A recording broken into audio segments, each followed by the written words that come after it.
এই 17 নভেম্বর কি হতে যাচ্ছে আসলে, এটা হচ্ছে আজকের ইস্যু। 17 নভেম্বর কি হতে যাচ্ছে তার কিছু আলামত, যেটা বলে না যে মর্নিং শোজ দ্য ডে, সকালটা দেখলেই বোঝা যায় দিনটা কেমন যাবে। সেই হিসেবে আমরা বলতে পারি যে হাসিনার যে প্রোগ্রামটা তার তারিখ থেকে নেওয়া হয়েছে, এটা একটা প্রোগ্রামের নামে নিচ্ছে কি জানি লকডাউন সম্ভবত। তো লকডাউনের কারবার দেখলাম, খুবই খারাপ, হতাশজনক। খোদ আওয়ামী লীগেরাই বলতেছে মাইর খেয়ে খালি কর্মীদেরকে এভাবে পুলিশের হাতে মাইর খেতে দেওয়া কোনো মানে আছে? পাবলিক হাত পিটাইতেছে, পুলিশের হাতে তুলে দিচ্ছে, পুলিশ পিটাইতেছে। এইভাবে আমাদের কর্মীদেরকে নিজেরা বিদেশে বসে থেকে আমাদের কর্মীদেরকে পুলিশের হাতে মাইর খাওয়ানো, পাবলিক হাতে মাইর খাওয়ানো কোনো মানে আছে? এনিওয়ে, আমি একটু ভিতরে যাচ্ছি ওটার এখন। তো এই জন্য বলছিলাম যে সকালটা দেখলেই বোঝা যায় যে পিছনে কি হবে। আর সার কথা হচ্ছে যে রায়টা 17 তারিখে 17 নভেম্বর হচ্ছে, এই ব্যাপারে কোনো সন্দেহ নেই। ইন্টারেস্টিং মন্তব্যটা হলো এখন আমার ম্যান্ডেট খুশু, বিএনপির আমিন খুশু, এগুলো মন্তব্য করে সাধারণত ওনাদের নিয়ে মিডিয়া কাভারেজ করার জন্য করছে। খুশু বলছে 17 তারিখে শহরে যা কিছু হবে এইটার জন্য তারা আওয়ামী ঠেকাইতে যাবে না।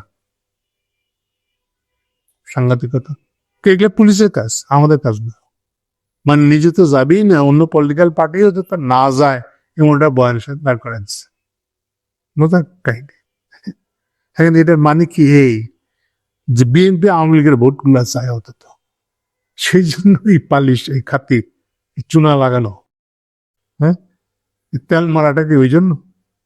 এছাড়া বিএনপি লাভটা কি আসলে? বিএনপিকে এটা মানেন না যে সে একটা বড় দাঙ্গা হাঙ্গামা বাধায় ফেলায়।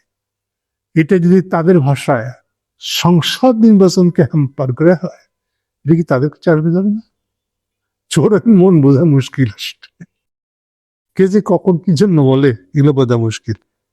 এনিওয়ে, আগামী তবে আওয়ামী লীগের প্রোগ্রামটা ইন্টারেস্টিং। আওয়ামী লীগ 16 ও 17 নভেম্বর কমপ্লিট শাটডাউন কর্মসূচি ঘোষণা করে দিচ্ছে। কার্যক্রম নিষিদ্ধ তার দলের, তারপর এই ধরনের প্রোগ্রাম ঘোষণা করছে। মজাটা হলো এই শাটডাউন টাইপের আন্দোলনের নাম শাটডাউন, এইটা কিন্তু হাসিনা বিরোধী। এটা নাহিদদের স্লোগান আসলে, শাটডাউন, কিছু হলে শাটডাউন। যেটা আজকাল ওই স্কুল কলেজের মাস্টাররা যদি ঢাকায় আসে, শাটডাউন, আপনাদের আপনাদের রাজস্ব বিভাগে কর্মচারী রাস্তা নামছে, শাটডাউন। ফলে এই যে শাটডাউনের ল্যাঙ্গুয়েজটা তৈরি করছে আওয়ামী লীগের কি করুন দশা দেখেন, তাকেও বলতে হচ্ছে শাটডাউন। মজা না? তবু আকেল নেই আর কি, যে সে নাহিদদের স্লোগান তৈরি করে শাহেদের ভাষায় কথা বলছে। মানে তারাও মেনে নিচ্ছে যে বাংলাদেশে একটা রাজনৈতিক গুণগত পরিবর্তন হয়ে গেছে আসলে।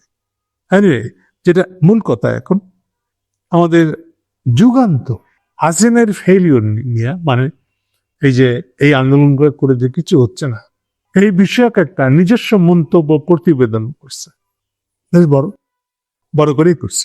আচ্ছা, যুগান্তর কাকে রিপ্রেজেন্ট করে? ইদানিং রিপ্রেজেন্ট করে তারা মূলত জাপাকে। জাপা আওয়ামী লীগ, এর হচ্ছে তার কনস্টিটিউয়েন্সি, মানে যাদেরকে সাপোর্ট করে রিপোর্ট করাটা তার কাজ।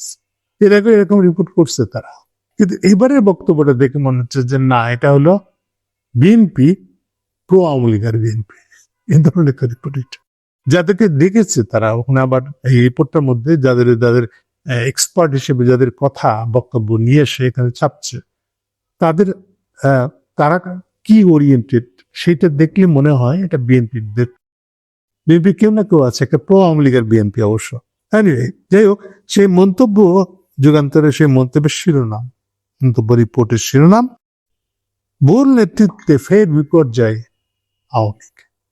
এবং পরামর্শমূলক মন্তব্য, ভুল নেতৃত্বের কারণে, মানে বলতে চাচ্ছে এখন যারা নেতৃত্ব দিচ্ছে ঢাকায় বসে এই মুভমেন্টটাকে, তাদেরকে আবার কন্ডেম করছে বিদেশে বসে থাকা হাসিনা সহ, উল্লেখ করেছে হাসিনা সহ বিদেশে বসে থাকা আওয়ামী লীগের নেতারা ঢাকায় যাদেরকে দিয়ে এই মুভমেন্টে করাতে চাচ্ছে, সেই করাতে চাওয়ার ভিতরে এটা নেতৃত্বের গন্ডগোল আছে, ভুল আছে।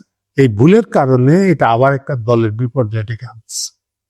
খুব কড়া কথা কিন্তু, মানে একটা হাসিনাকেই মতন অভিযোগ করে রিপোর্টটা বানানো বলতে গেলে।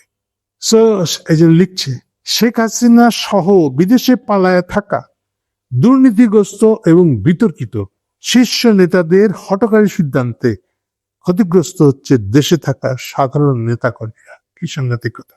ঘুরে দাঁড়াতে হলে আওয়ামী লীগকে ঘুরে দাঁড়াতে হলে নেতা করে দাঁড়াতে হলে জাতির কাছে ক্ষমা চেয়ে ইমেজ সম্পন্ন নেতাদেরকে ইতিবাচক ভাবে রাজনীতিতে ফিরতে হবে। খুব কড়া সমালোচনা এবং রাস্তা দেখানো।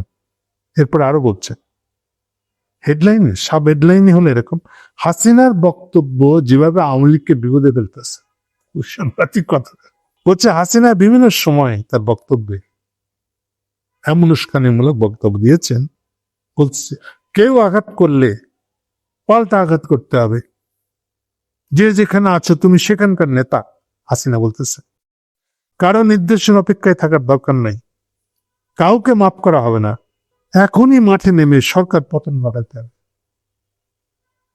কোটান কোট, এটা একদম হাসিনার বক্তব্য।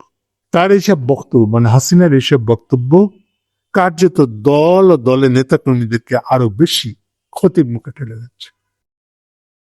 এটা কি তাহলে বিএনপি দিক থেকে আওয়ামী লীগের সাজেশন, হাসিনাকে সাজেশন? এমন সন্দেহ করা যেতে পারে। তাহলে এই নিয়ে একটা রীতিমতো রিপোর্ট লেগে আলেছে ঢাকা ইউনিভার্সিটির মাস্টার কোথাকার কোন রাজনৈতিক বিশ্লেষক আজকাল তাদের মন্তব্য ওখানে দেওয়া আছে। এরকম সবগুলো মন্তব্যের সার কথাটা আমি এখানে আপনাদেরকে বলে দিলাম। এখন আমি আসছি যে কথাটায়, সে হলো যে 17 তারিখের রায় কি হতে যাচ্ছে, আসলে কোর্ট কি রায় দিবে মনে হয়। আমার পার্সোনাল ওপিনিয়ন, একেবারে নিজের অনুমান, যে এখানে হাসিনার ফাঁসির রায় ঘোষণা হবে। এ ব্যাপারে আমি কম বেশি নিশ্চিত না, এটা জাস্ট আমার অনুমান, আর কোনো ইনফরমেশন, আগামী ইনফরমেশন না, এটা আমার অনুমান।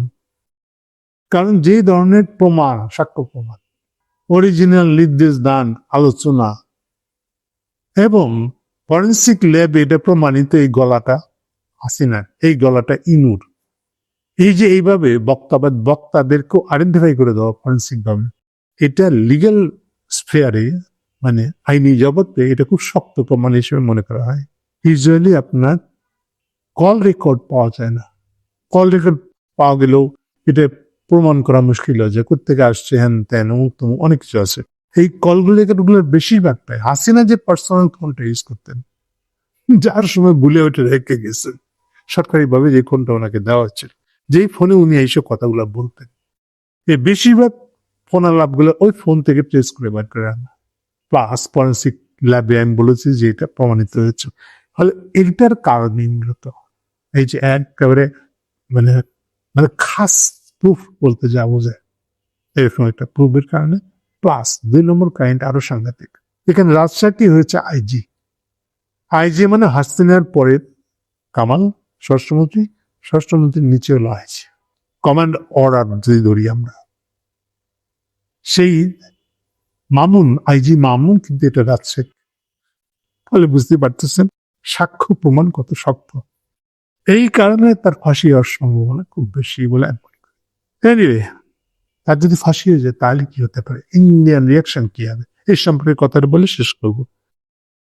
আমি মনে করি ইন্ডিয়ার পক্ষে এটা কঠিন হবে এখন হাসিনাকে আশ্রয় দিয়ে এবং প্রকাশ্যে এই যে হাসিনা যতগুলা সাক্ষাৎকার দিতে আছে, আমার ধারণা যে হাসিনাকে সাক্ষাৎগুলো দিচ্ছে সাক্ষাৎকারগুলা এই জন্য যে আপা তো আমি এরপরে লুকায় বিদেশে পাচার করে দেবো, দেশে রাখতে পারবো না। তো এর আগে যা কিছু বলার বলে দেন খায়েশ মিটায়। এবং দেখেন গত 2 সপ্তাহের মধ্যে সে না হলেও বোধহয় 10-15টা সাক্ষাৎকার দেওয়া হয়েছে। এবং তার চেয়ে বড় কথা হলো ওই সাক্ষাৎকারগুলোতে একটা অদ্ভুত দাবি করতেছে হাসিনা নিজে। দাবিটা হলো যে আমেরিকানরা তার পতনের বেলা আমেরিকানদের কোনো হাত ছিল না, কোনো ভূমিকা ছিল। এই তো বড় আজব, যেখানে খোদ ইন্ডিয়া এই ক্লেমটা করেছে, অজিত দোভাল এই ক্লেম করেছে, হাসিনা তো করেছে। সেখানে হাসিনা নিজেই এখন বলতেছে যে না, আমেরিকার কোনো হাত ছিল না। এটার মানে কি? মানে আপনাদের আমার কাছে একটাই, আবার ইদানিং মোদি ভীষণ ভয়ে আছে ট্রাম্পের জন্য, ট্রাম্পের ব্যাপারে। কেন? ট্রাম্প এখন খাতির করে ফেলেছে পাকিস্তানের সাথে, এবং এমনই খাতির যে পাকিস্তানের সিদ্ধান্ত অলমোস্ট ডাবল হয়ে গেছে। ডাবল মানে 2 ধরনের হয়ে গেছে। 2 ধরনের মধ্যে পাকিস্তানের একদম ট্র্যাডিশনাল স্থায়ী সম্পর্ক হলো চীনের সাথে, পাকিস্তানের অর্থনীতি দ্বারা আছে চীনের উপর, এবার বললেও ওদের কম বলা হয়।